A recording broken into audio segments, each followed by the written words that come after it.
Hey, my cyber babies, what's up with my cyber fam? It is the even more fabulous Dr. Mother Love coming to you live and in living color with the very handsome Shaq C. I just love him to pieces. I love you to pieces, and you know this. This cat gave up I shouldn't say gave up. He took 7 years of his life. And I do not, under any circumstances, take that lightly to go and find, forgive or forget, clips from when we did a show.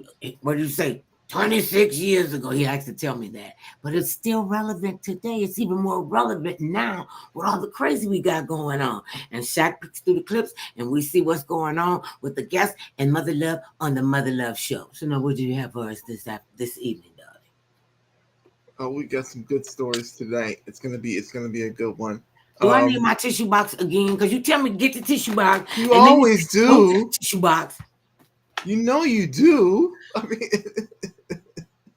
and I can't even be upset about it because I do. I truly wear my feelings on my sleeve because I think I'm allergic to BS for one thing. And just so y'all know, Shaq just saw a side of me he never heard before. No, I've seen this side of you before.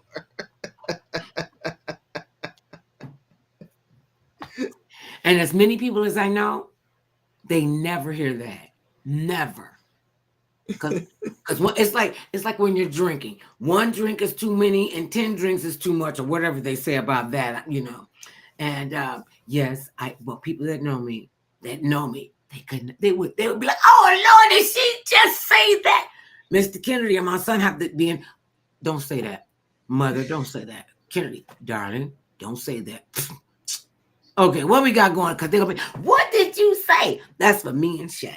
Now, what we got for you? What do you have for us today, sir? All right, so our first story is, our first guest is Emma Taylor, and she's here to call the truth with her brother, whom she says was greedy with their mom's money.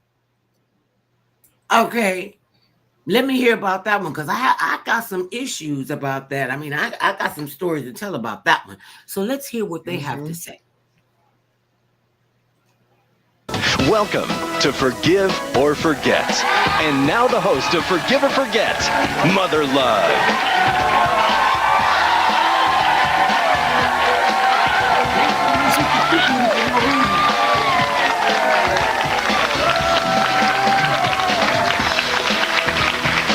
Hello, everyone. Welcome to Forgive or Forget. Let's meet our first guest. My name is Emma Taylor. When my mom died, she told us what her last wishes were instead of changing her will. My brother got greedy and took all of the money from her estate for himself. We haven't spoken since, and I want to call a truce today.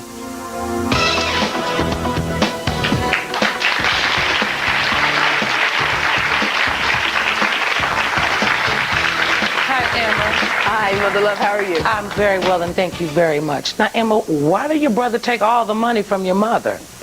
Well, when we were children, my mother had a will, and she never updated it. So when she became ill in 1989, she felt that her children were adults and that there would be no need to do another will. And she told everyone, there are 6 siblings, that what her wishes were, how she wanted everything, how she wanted her funeral, how she wanted the money divided and all like that. And due to the fact my brother was the last sibling that was still at home, she just had his name placed upon everything for her estate. When my mom died, my brother took everything. He felt that he was the prodigal child and that he was the only one that was supposed to get it. His rationalization for it was that he was the only one that was there for my mom when she was ill. Because my mother was ill for like 6 months before she died, and his rationalization for taking the money was he was the only one that deserved it. Was he the only one that was there for her? Was she? No, ma'am. He was not. So, I was there at my mother's bed when she died. So where does, simply because she didn't update her will, do you think that's why do you know how you said she verbally expressed to all of us. What did she say? How she wanted it divvied up? I mean, she basically wanted the necessary expenses of her funeral taken out, and then it divided evenly among the 6 children. I don't believe my mother felt that any child was better than the other. that she loved us all and she wanted it all divided among us evenly, and that my brother was no better than the other children, and that she just felt there was no need to update the will because she felt that we would carry out her wishes. She's not thinking this is not going to cause a feud. I've got adult children. They're intelligent, bright, responsible people. And then your brother says, I'm taking all the money. Yes. So how long has this rift been going on between you and your brother? Well, my mom died in '89, and I was really upset, and I took it the hardest of the 6 siblings, and of the 5. My brother, I guess, I dealt with it for 2 years, but he's done so many more things, such as in my mother's house, he went and took all the things out of the house, the appliances and stuff. He felt he was the only one that deserved it. We've had family reunions, and because of that, we've had family reunions, and I've had nothing to do with him. I haven't really spoken to him. You just ignore your brother? Yeah. So how long has this been going on? Since 1989? No, since probably 92. That's like 6, 8. Yeah. What's the math? Yeah. That's like 8 years ago. Yes. You guys have been feuding. You know. See, I belong to the Dead Mothers Club, too. And my mother is probably nudging your mother, going, what is wrong with them? She is probably twirling over. I'm sure she's turning over in her grave many times. So now what happened last Christmas, Emma? At Christmas time, I have a brother that was in Hawaii, and he had been there for 10 years, and he returned after 10 years of being in Hawaii, and we were all together. And the only one that wasn't there was my brother Anthony. And I felt guilty because we were not together. And my mother was mainly the holding of our family. She was the keeper that kept us together, and when she died, we all separated. And with the fact that he wasn't there, I felt like, we're really not complete. He's not there. He's not there. I feel like we're just leaving him out. And, there's been a lot of situations where, it says in the Bible that, how can you say you love God whom you've never seen? Oh, come on with it, girlfriend. And your brother who you've seen, how can you say you love God and you don't love your brother? No. Okay. And that's why I'm here today, and I want to make amends, because my brother has done a lot to me, and I have been very, very angry to the point that at my mom's funeral, and it's really sad, I really wanted to do bodily harm to him. I really did, because it wouldn't have bothered me so much if my brother just wanted to take the money and say, hey, I'm greedy. I could have dealt with that. But don't rationalize taking the money to say that you were the better child. That's what you're more angry about. Yes, that's why I'm angry. Well, we sat down with Emma and helped her prepare a videotaped message for her brother, Anthony. Let's all take a look at that message as we see Anthony watching it for the first time. Hello, Anthony. Long time no hear. I know we haven't talked to each other in many, many years, and it's been because of the fact that the issue with Mom's money and after her death, and I was just not really ready to deal with you. I was very upset. I was very hurt what happened. But I think it's important for us to realize that if we don't do something, that our mother would really be upset and would be turning over in her grave right now if she realized how her children were getting along. I think it's important that you realize that I love you, and I want us to get back together and be a family. And I hope for your sake and mine that we can end this turmoil and you'll come through the door. I love you.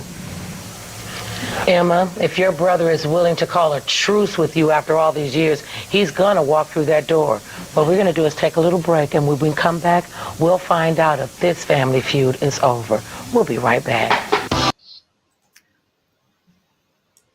That is so deep.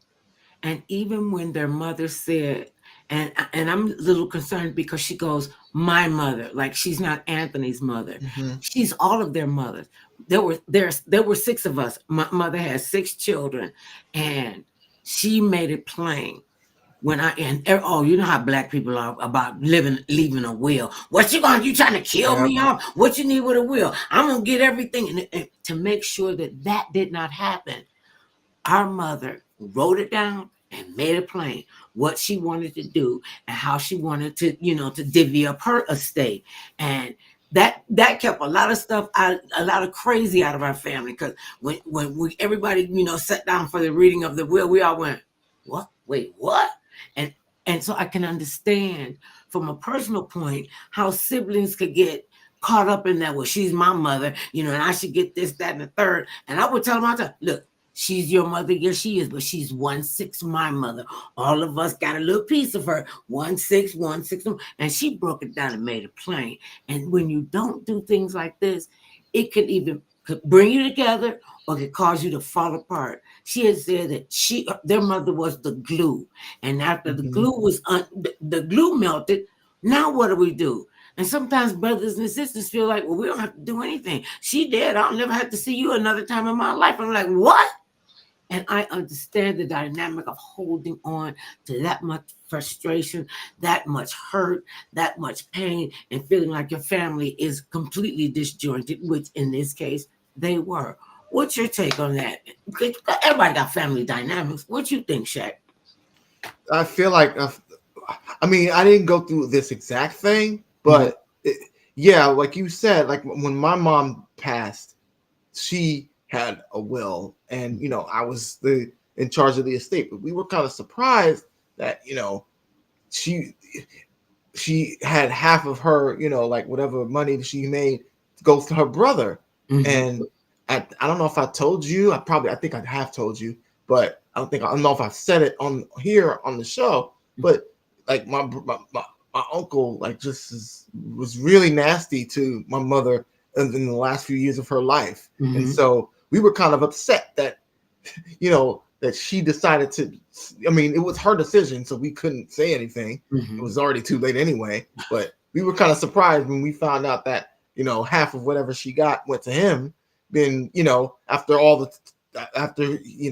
he had treated her so nasty. So, but we couldn't say anything because that's what you do in a will. That you do what you think is best, and that's what she thought was best when she wrote that will at the time. She obviously she didn't know that her brother would treat her son and her husband like that. So,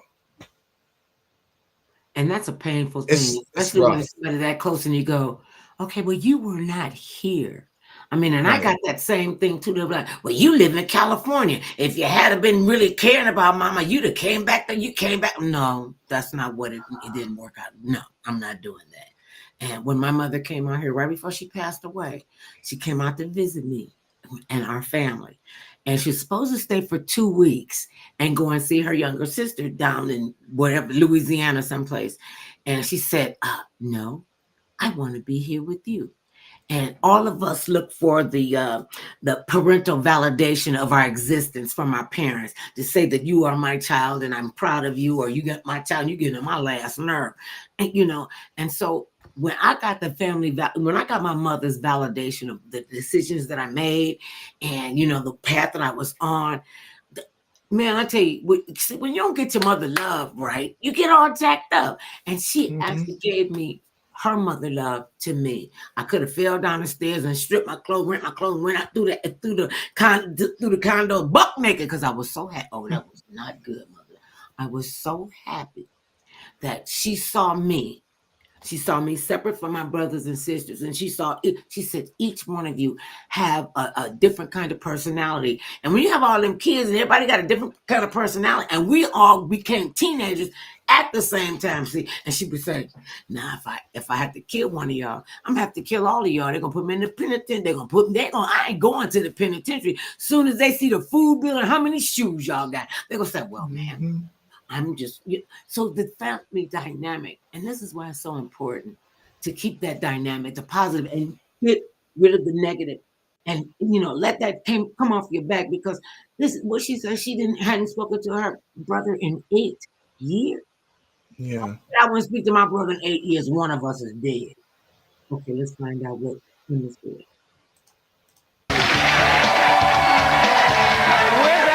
We've been talking with Emma Taylor, who says her mother's death from cancer in 1989 was hard enough for her family to deal with without the added burden of her brother Anthony's greed.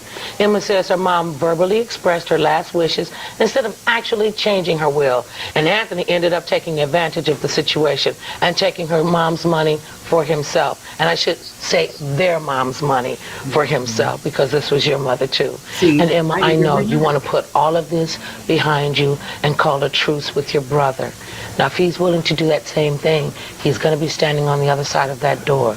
But please be prepared, Emma. Anthony might not want to make peace with you about this. And if he feels that way, he will not be here. Are you ready to find out if he's here? Yes. Okay, go take your place in front of the door.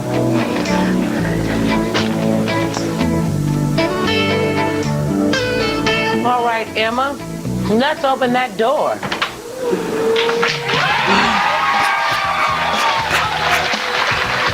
I'm gonna tell you the truth. I wouldn't have thought he would have been there.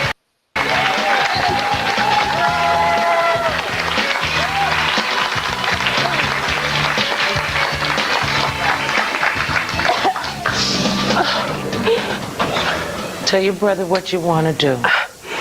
Anthony, you don't realize what you did to me. If you would have just said, you wanted the money, I would have had no problem with that, But when you made it to be that nobody else was there for Mama, that hurt me. Because I know I did everything I could to be there for her. I would have had no problem with it. And then it's been hard. I mean, and we were all together for Christmas, and you haven't even attempted to contact to try to make amends. And I know I've been immature. When we worked together, I wouldn't even speak to you, but you just don't realize how hurt I was. I mean, that woman I loved that woman to death, and it has hurt me that our mother died and that you could have that rationalization that it was okay to take it because, you were the better child. And I don't think Mama loved any one of us any more than the other.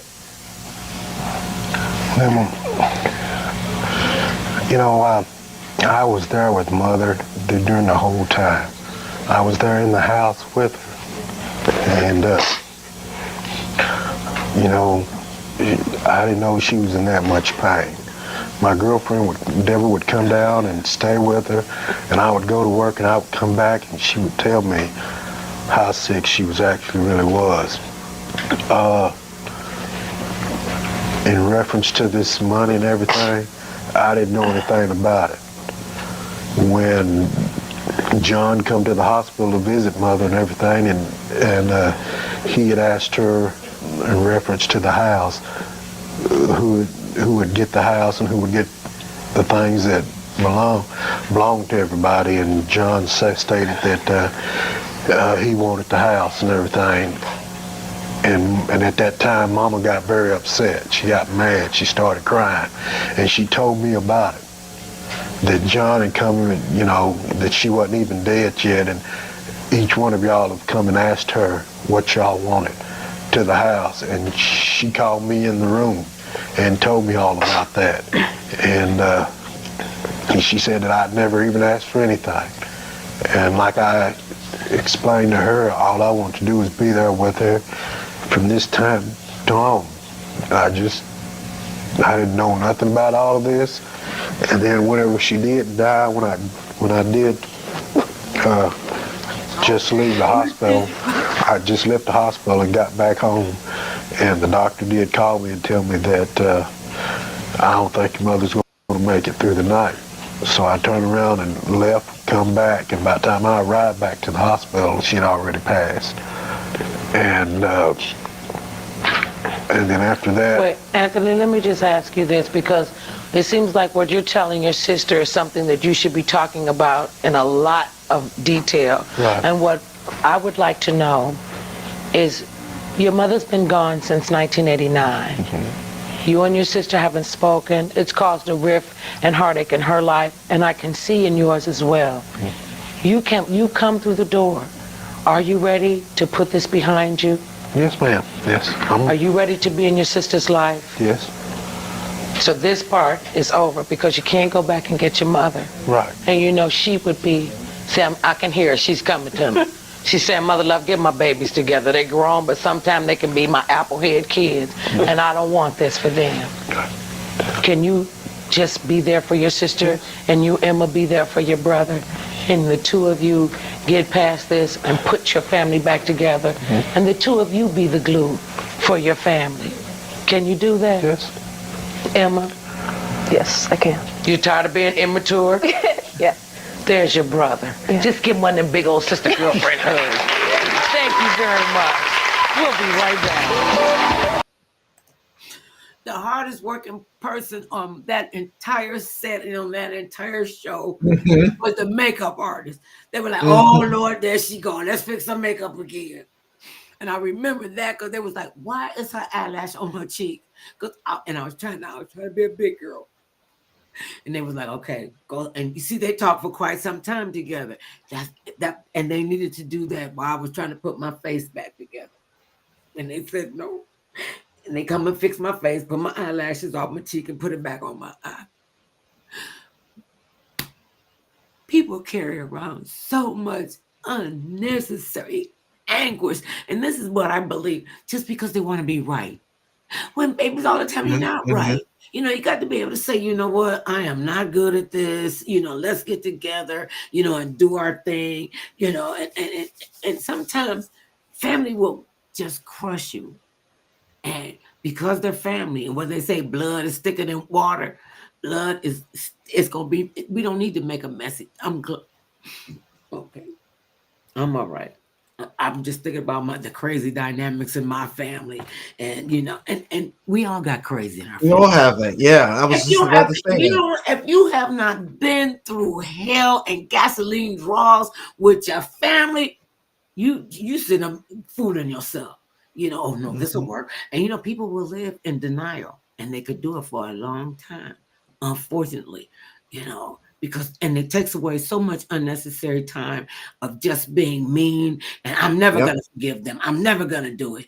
No, this is what I want to do, and then they don't feel like that they have to be bothered with your family. I mean, I come from a very Same. tumultuous tribe. We used to get a whooping, and I was like my mother's. Well, she mostly said because you don't listen. I was like, but I'm grown. That's a show. That's a whole nother show. I am glad that they got it together, and that they hopefully there are men they mended, and they got a whole bunch of babies, and you know, making a football team.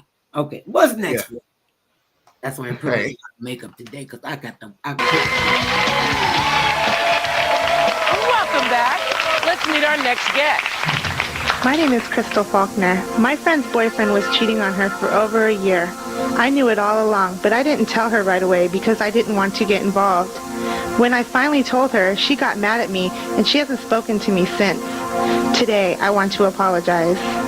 Hey, Crystal. How did you know that your friend's boyfriend was cheating on her?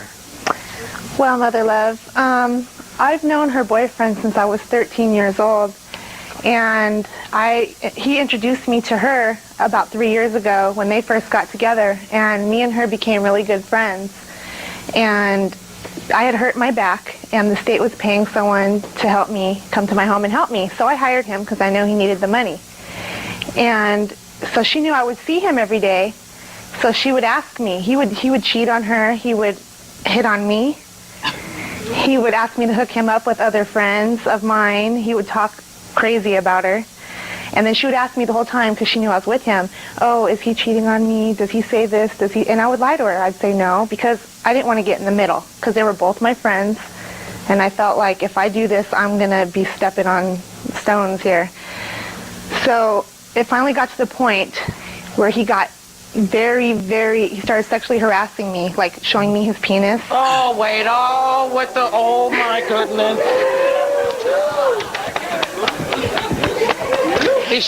And I found out children are watching this show, even though that was the anatomically correct term. Oh my goodness. And I also found out through her that he was saying things behind my back, which I knew were true because things that only he knew. So I figured, it was time to say something because it was getting out of hand. So he's talking about you, talking about her, hitting on you, asking him, could you hook a brother up with the other women? That's right. And you're not telling her anything. No, because at first it wasn't that bad, and I thought, okay, this is their relationship. I'm not going to get in the middle of their relationship. But then it got to the point where, like I said, it got out of hand, where he was coming and making passes towards me. He's making passes at you. Then you said he's talking crazy about her, like crazy in a negative term. Yeah. Behind her back. Then he's talking about you in a negative term. He's a piece of work. And I didn't think he was that way because I've known him for so long. And I used to hang around with him when I was younger because we used to be taggers. And he still does that, and he's always been like a really nice guy out of all of them. And it just took me by surprise when he started acting this way, and I didn't want, and then he threatened me. Wait a minute, is he doing all these threats after you After I told her? After I told her. So but when I told her, she was very, very, very angry. Okay, that's what I want to know. You tell her. What do you tell her? I said, it got to a point where we were having a conversation one night, and she goes, you know, he ain't your friend. He talks about you behind your back. She told me what he said about me. I said, well, she's being a friend, a woman enough to come to me and tell me what he's saying about me. I need to step up and be a woman and tell her what he's saying about her. And I felt really guilty. But I felt I was doing the right thing, but also I felt bad because I know I'd done something wrong by not telling her in the beginning, because it caused her heartache. It caused her a lot of problems. Like what? He broke her door down. He's taken her to court. They've gone through this whole court battle. Okay, well, now he's not here to defend himself. Right. So let's talk about what happened to her. It's just, emotionally, it's just destroyed her. But And what she did all can't- this do to your relationship with your friend? We used to be very close. We used to do things together. She's been there for me and my son. And she didn't want nothing to do with me after this, after I told her, you know. How long did you know he was cheating before you The whole told time. her? I mean, like, was it a 6 months? A year. It was about a year. So you knew this for a year. So then did the guilt in for you when you're figuring she's going through all this heartache? Had I told my friend this a year ago, she wouldn't have gone through all this before. Right. So I just want to put this behind us and let her know I'm really, really sorry. And I regret not telling her sooner. Well, go ahead. It put a big damper on our friendship. Well, we met up with Crystal to help her prepare a videotaped message for her former friend, Angel. Let's take a look at that message as we see her watching it for the first time. Angel, I want to apologize to you. I should have told you from the beginning that your boyfriend was cheating on you and talking behind your back, and even hitting on me. All I did was lie to you when you asked me for the truth, and I destroyed our friendship. It's been very hard not having you around. You've been very good to me and good to my son, and I miss that. I just hope that you can put this behind you and behind me, and we can start over again and become friends like we used to. Crystal, it was up to Angel to decide if she wanted to be here to accept your apology. We're going to take a short break, and when we come back, we'll find out if Angel's willing to accept your apology. We'll be right back. Who? I understand. I wouldn't do it because you don't know what your friends are saying, what he's saying. And one of the things I've always said to my girlfriends, first of all, I'm not going, did I just say first of all? I did. First of all, the guy that I knew I wanted to be with, they would not like. You know, some of my friends are like, oh, I'm going to get this from him. He going to do that for me. What the rule. And I had to tell them, listen, don't you ever come to me and say what you saw, what you heard, what you thought you saw, what you thought you heard about my man. Now, if it's something really going on, then he'll tell me, because that's the kind of relationship we have. I think it's awful when people become that middle person. And she said she didn't want to be in the middle, because see, this is the kind of crap that'll jump off. You stay out of people's relationships unless they come to you and ask. I remember one of my girlfriends, I didn't never tell her what I said or what I saw. She saw it for herself. And then when she saw it for herself, I was glad that I was there to be her sounding board and to hold on to her.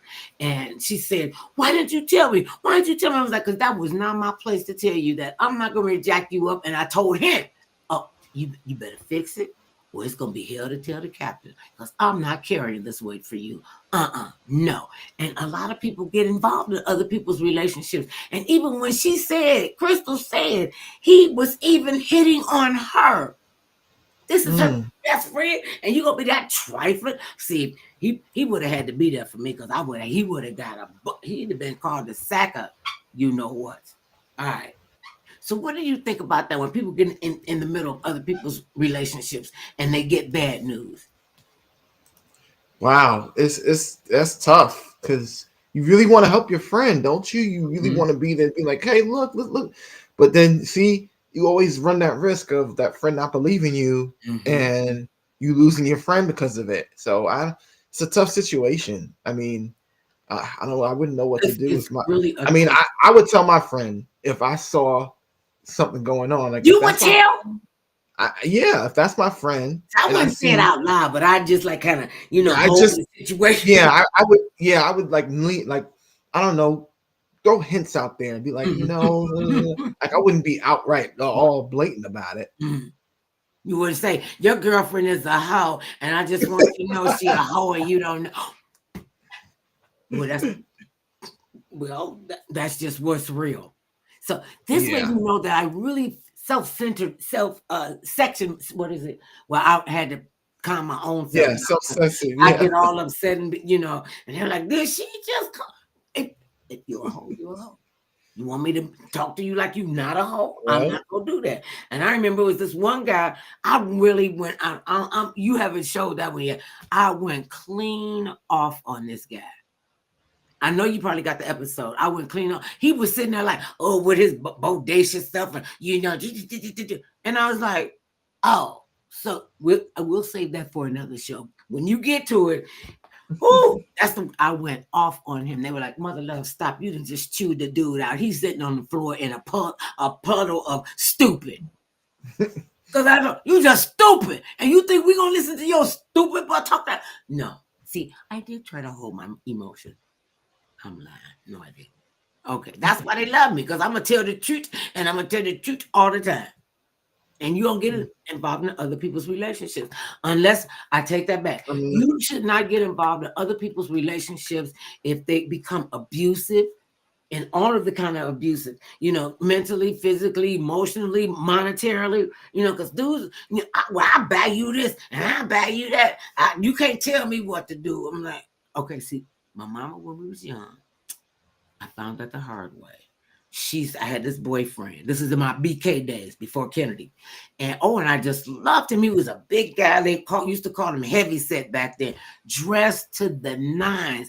And I kept saying, do you get your stuff off the rack? He goes, no, I get all of my stuff custom made because drove an electric 225. Look it up, a deuce and a quarter. It was a convertible. Oh. And I said, this is the car that I was telling you about. He said, yeah, and I went and bought it. Christmas time, and my birthday is around Christmas time. He came in, with the big boxes, all wrapped up and pretty, and literally like a big stack like this. And my mother came in, she said, no, you ain't getting none of that. You got to take that right back. I said, well, Mama, why can't I have it? Everything is so pretty. I got mother of pearl. You got that fur. She said, because next time he gives you something, he gonna want something from you. And I found out what that's something he was going to want. And I was like, that ain't gonna happen. You can't buy me. She always said, if a dude gonna do something for you, tell him to give you some money. And you buy whatever you want. That way he can't say, I know I bought you this coat. I know I bought you this bracelet.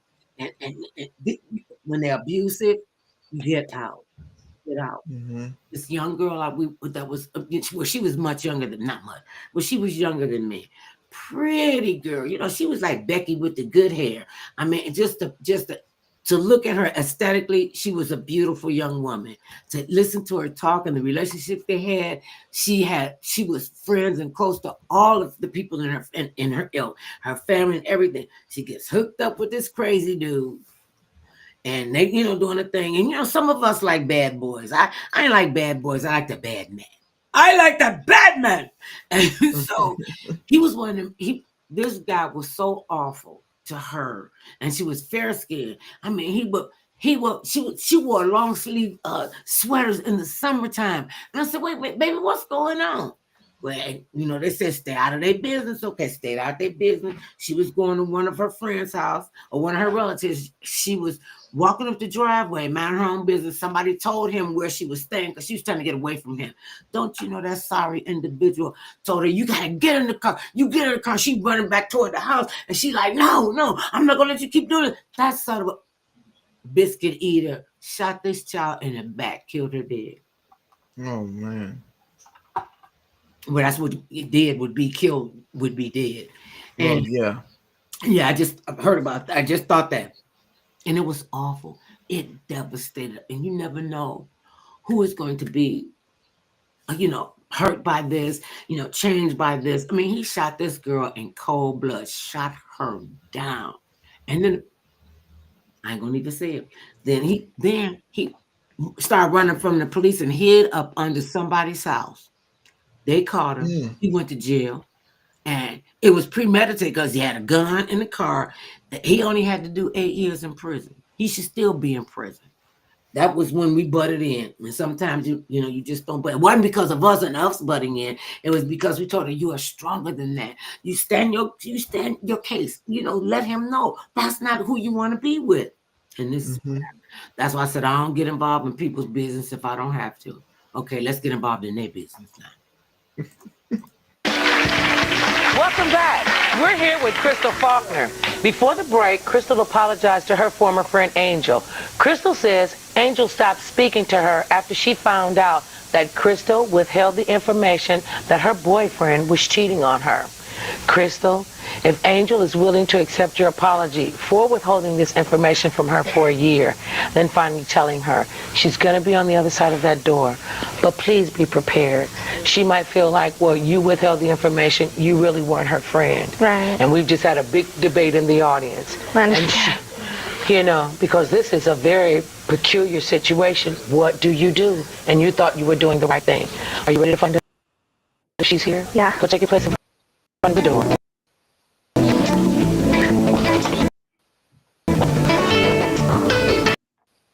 Okay, Crystal Faulkner, let's open that door.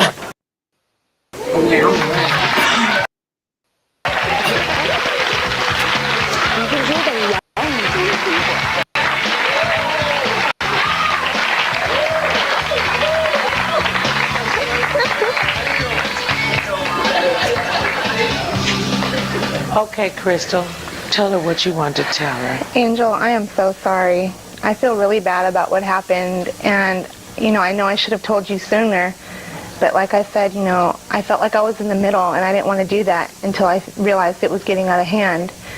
But you've been a good friend to me, and I just hope we can put this behind us and start over again. But if you knew for as long as you did, why did you not say something? Because... Okay, no, I understand what you're saying, and it's just like I said, I didn't think it was that bad. Okay, I didn't think that he was doing everything that he ended up doing at the end. I didn't think that it was that serious a situation for me to step in between two of my friends that I've known. One I've known since I was 13, and you, since you've been such a good friend of me, I just felt like I was in the middle. I didn't know what to do. Right, but don't you think, like, from woman to woman, you should have... Oh, cut off. But yeah, that's basically the gist. What do you think? Well, the fact that she came through the door, and, right. And they always say, what do they say? It's more fish in the sea. You don't have to be out on the sea and catch a minnow. You could be out on the sea and catch a barracuda, catch a shark. Don't be going in there for that little okey doke stuff. And and 20-something years later, I hope they've grown. I hope they understand the importance of telling the truth. Now, see, like I said, I'm only gonna get involved if you ask me to get involved. And people have always said, well, you could be our moderator. And I've talked some people off the roof, because they used to they still call me an old soul. They think I'm like 142 years old. And it was like that in college. They would all come to my room, tell me about their issues and their problems. And I was like, why you want to deal with somebody crazy like that? Do you not believe that you are worth being treated better than that? And they know. I'd rather have a piece of a man than no man. So that means that you take some chunks out of your life because you'll be satisfied with pieces of you missing because you want. Shut up, mother. No, I'm telling the truth. I'm telling. And especially nowadays, these young people be in these 15-minute relationships. Really, relationships are work. Whether in your friends, in your family, on your job, it can be a difficult thing. And you got to be able to, maneuver through it. And some people just like a lot of drama. And that's why I tell you, say that drama for your mama. I'm mother love and I'm allergic to BS. Yeah, and selfish. And some people are just selfish. And it's just that they got to have it their way, like Burger King. They got to have it their way all the time. And if they don't get it their way, then it's no way. And sometimes it's not. Life doesn't work out like that. Because people don't want to. Because what did we say earlier? People want to be right, and they don't like being checked and told. Well, that was not right, and you shouldn't have done that. I mean, most people will not, will say, come up with some kind of an excuse or reasoning out the. Well, I wanted you to know, girl, because I just want you to know I saw your man doing such and such and thus and so, and oftentimes the chick that's coming you with that, I don't know if you ever. I know you've seen The Godfather, right? Yeah. Okay, I've seen it 11 times. It's like The Color Purple. When it come on, I'm just gonna watch and I know what's gonna happen. When what's the guy? He was I can't think of who he was, what his name was in the movie, but he was the one. And the Godfather told Michael, he said, "Whoever come to you with a deal, that's your traitor.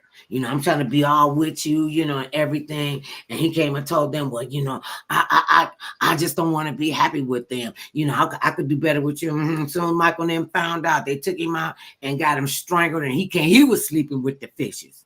And so it's oftentimes the person who is bringing the information, they don't understand what they're doing, and why should it blow back on me? Why would you tell me anything? I had one of my friends tell me, "Oh, girl, please, your big fat black behind, I don't know why you with that fan man. I could pull him from you." And I was like, okay, shoot your best shot.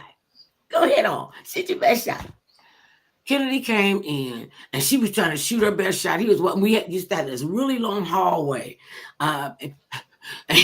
And my doors were in the middle of the building, my front door, because you had to come up. We lived in the penthouse, and she came in. She was there, and she was like, "I could do thus and so, and this, that, and the third." And I went, "Knock yourself, go with it, knock yourself out."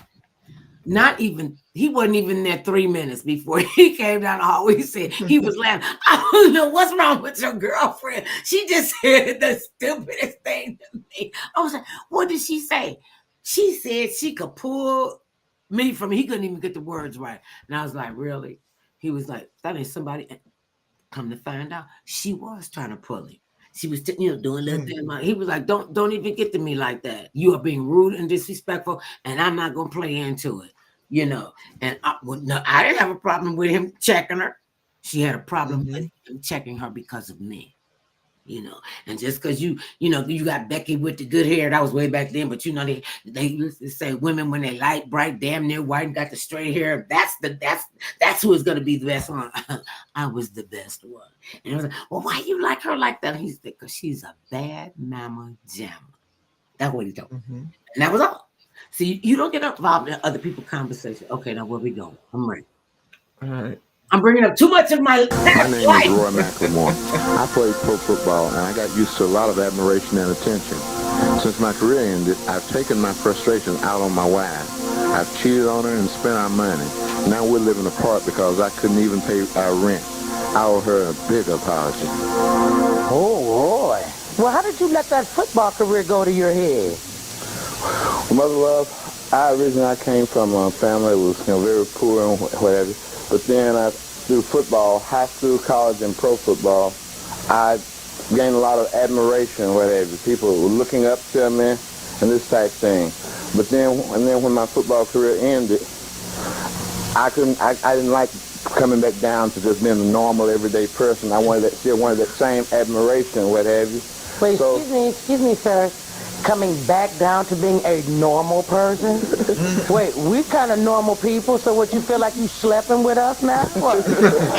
No, what it was is the attention that I got, the people looking up to me. I enjoyed that. And, the seemingly respect, I enjoyed that a great deal.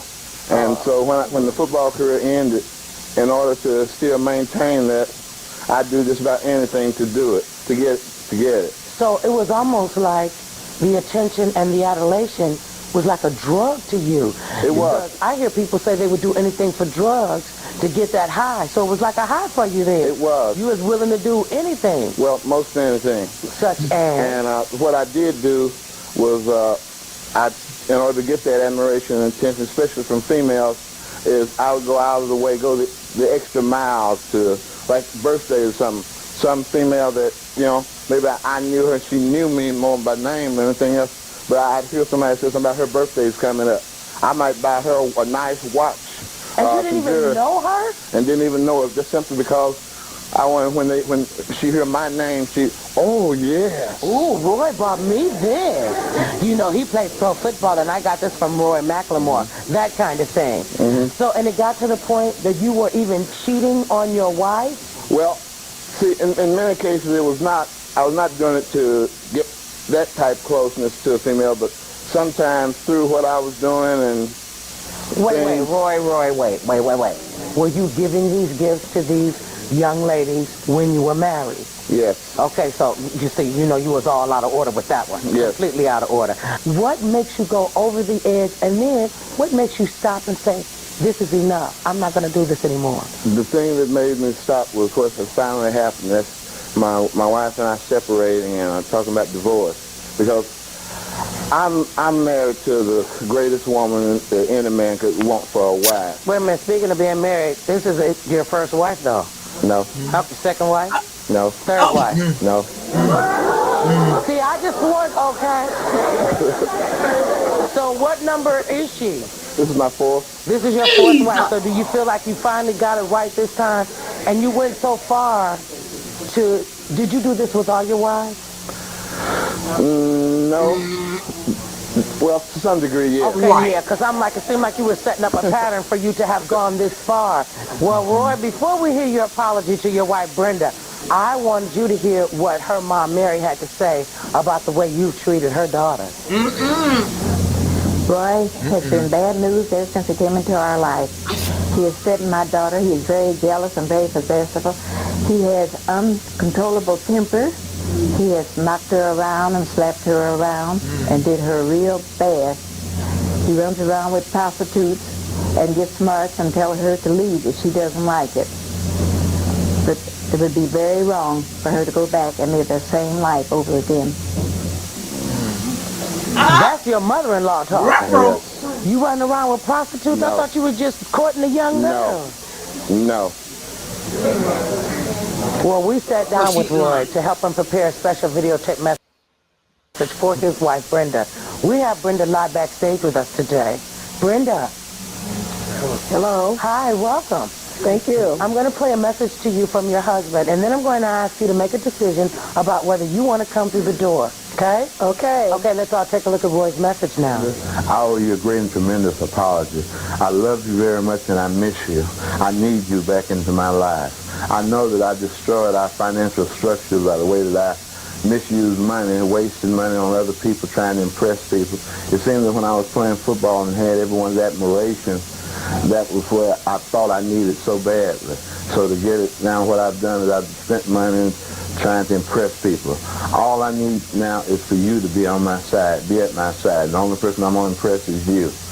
Brenda, I'm going to let you take over the financial of our business by you doing everything and just giving me a little allowance. And I want to be there to help take care of that granddaughter. Stay with me, Brenda. I love you. Give me another chance, please. Brenda, don't say anything yet. You've heard what Roy has to say. Now, I'm going to give you a few minutes to think about what you just heard. And when we come back from our break, I'll ask you if you're ready to come through the door and accept his apology. We'll be right back. Okay. That mother was not having anything. See, she cut through the chase. She cut through the chase. And you know what? See, this wasn't his first wife. That's bad. Second wife. Wow. Third wife. Oh, and fourth wife. Shut up, mother love. Because see, with his track record, I would have, if that was me, I'd have ran so fast away because maybe she was drawn into the fact of him being a professional football player. You know, people are idolizing him and, you know, they have a big life. And I've seen it. I've seen this firsthand with people that were in basketball players and football players and baseball players. And they would come to me and I had one guy, I ain't going to tell you what team he played for, the Lakers. And he came to me and he said, Mother love, I really need you to talk to my wife and I need some help. And so, baby, you know, I'm just like the neighborhood psychologist, right? You know, I'm just mother love. I'm not all into that. I'm just going to be straight. When he came to me and said to me what he had been doing to his wife before, during, and after her pregnancy, and he actually sat there with me and we sat across the, and he actually tried to to validate that. And he wanted me to validate that maybe what he was doing wasn't really right, but I could figure out a way to maneuver. And I told him, I said, what you need to do is you need to, if you're not going to divorce her, have that marriage dissolved, because you do not deserve her, because you keep lying, you keep cheating, because you this big famous, every big, whoop-de-whoop. I'm like, dude, when all the lights stop and all the applause and all, what are you going to do then? Where's your foundation? You're living on a fake foundation. And football players, I believe, have a shorter shelf life than basketball. Yes. The baseball players, Yes.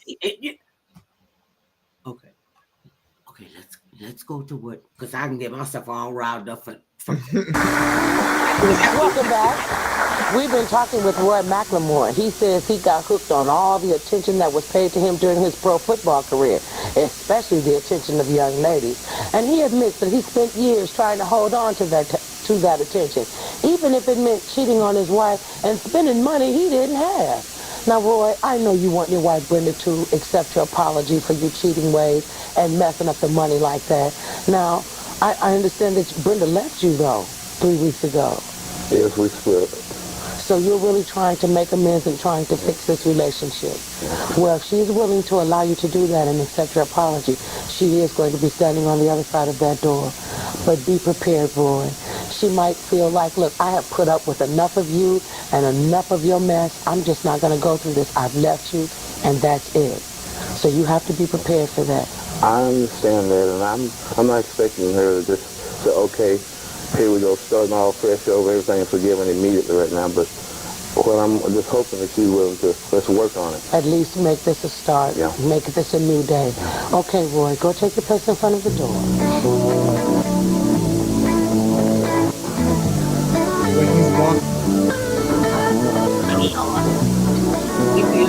All right, Roy, let's open the door.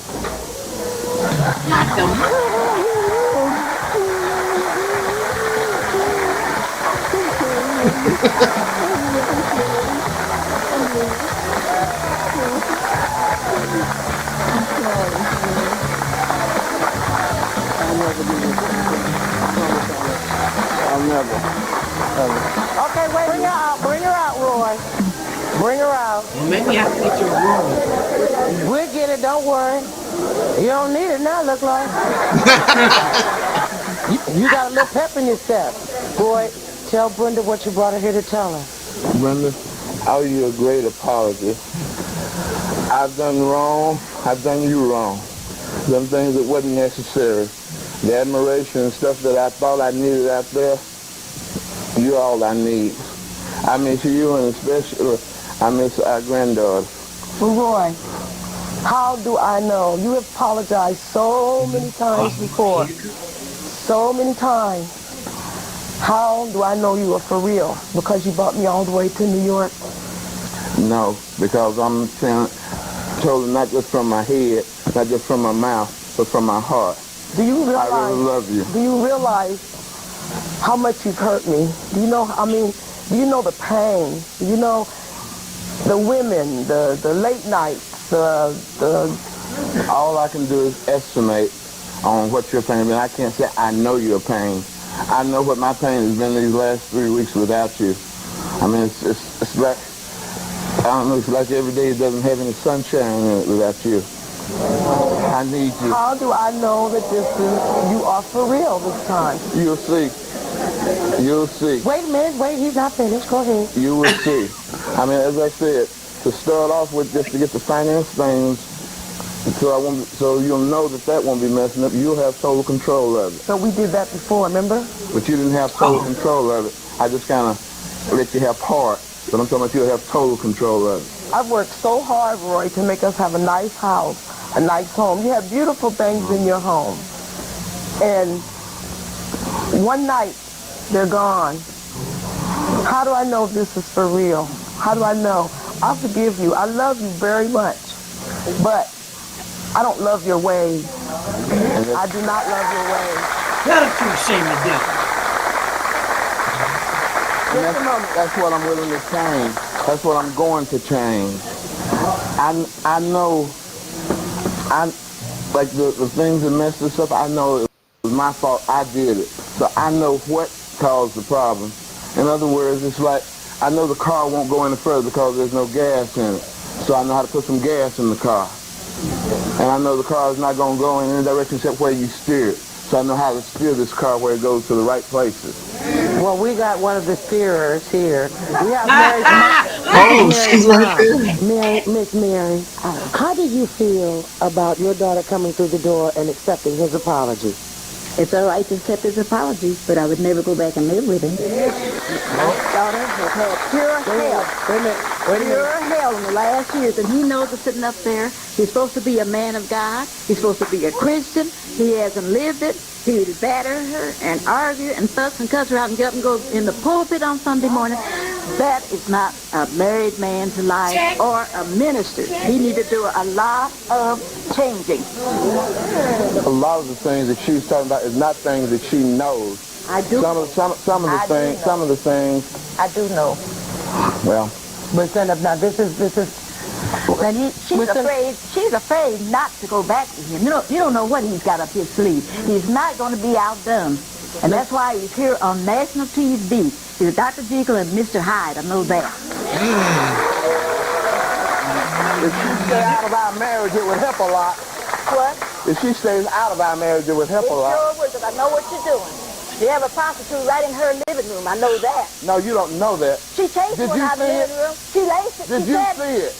She chased one. Didn't you chase a prostitute out of your living room? Did you see it? Didn't you chase a prostitute out of your living room? Yes, I did. So, all right.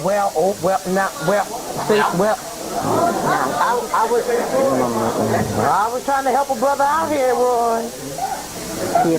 But your wife has said, just hypothetically speaking, because as a mother, if I saw my child was being hurt by somebody, I'm going to do everything I can to protect my child. You will be secondary. Yep. So,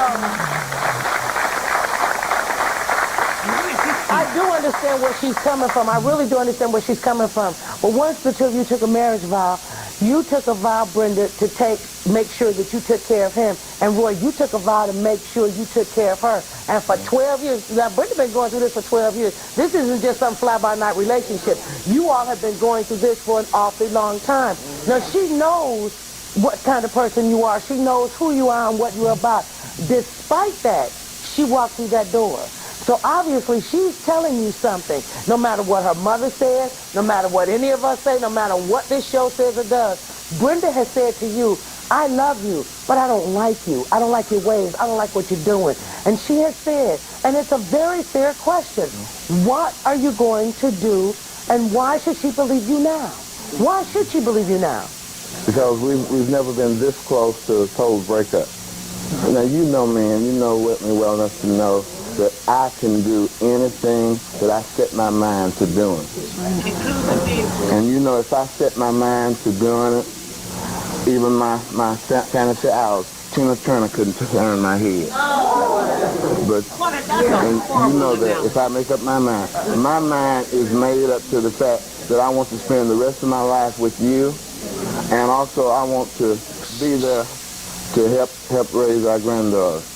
Because, you know, with her sickle cell and everything, she's got to take that medication like she's supposed to and things that she's got to do. And I want to be there to help make sure that she gets that. And I know I won't be if I mess up anymore. Brenda, what changes would you like to see in Roy? The changes, the women, the being fantasized by any woman that crosses your path, the money, instead of taking the money out of the house, bring it into the house where it belongs.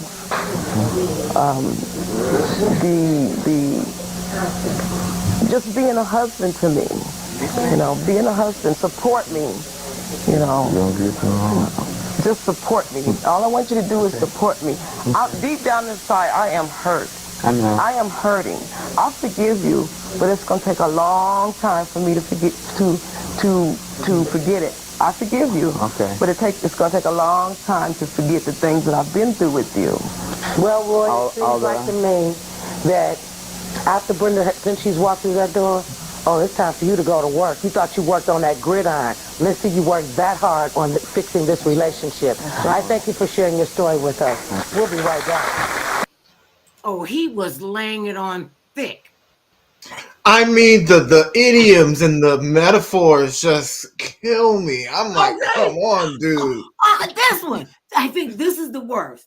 I need to be there to help you raise our granddaughter because you know with the sickle cell and why did you need to say that to your Say wife? that on national TV On national to your wife. Like TV. you're revealing that. Like that's too much. See. This is why, and I'm not saying this for me under any circumstances. This is why people right now in the 21st century need some help as far as getting their emotions and as far as getting the turmoil that's in their life, get that out of their system. I mean, from back then to where we are now, people are hurting even worse because they got access to the internet. Yep. Kids are being bullied. Old men is trying to entice a lot of them into child pornography, child sex trafficking. We got to hold on to our young people. We got to know what is right and what is not right. Well, I kept my tissue. I got to go wash it out. Now I got one of the funny things. It is so great. Thank you so much. Thank you for everything that you do with us and for us, and the fact that you have been willing to do this. And people really love what we're doing. Thank you, Shaq C. Tell them how they can get in touch with you. I'm at Shaq C on YouTube. You can follow me right there. So for all the episodes of Forgive and Forget and a lot more. Thank you, baby. And remember, y'all, no matter how big or tall, short or small, thick or thin, it matters not what skin you're in. Everybody needs some mother love now and then. And don't ever forget this. Don't ever forget this. Don't underestimate the power of forgiveness. I am Dr. Mother Love, and that's Mr. Shaq C. Have a great one. We'll see you next Saturday. On our same back time. That'll be our last one for the year. Then we come back up for the new year. All right. Can you believe this went by that fast? I know, so fast. This is crazy. We'll talk to you soon.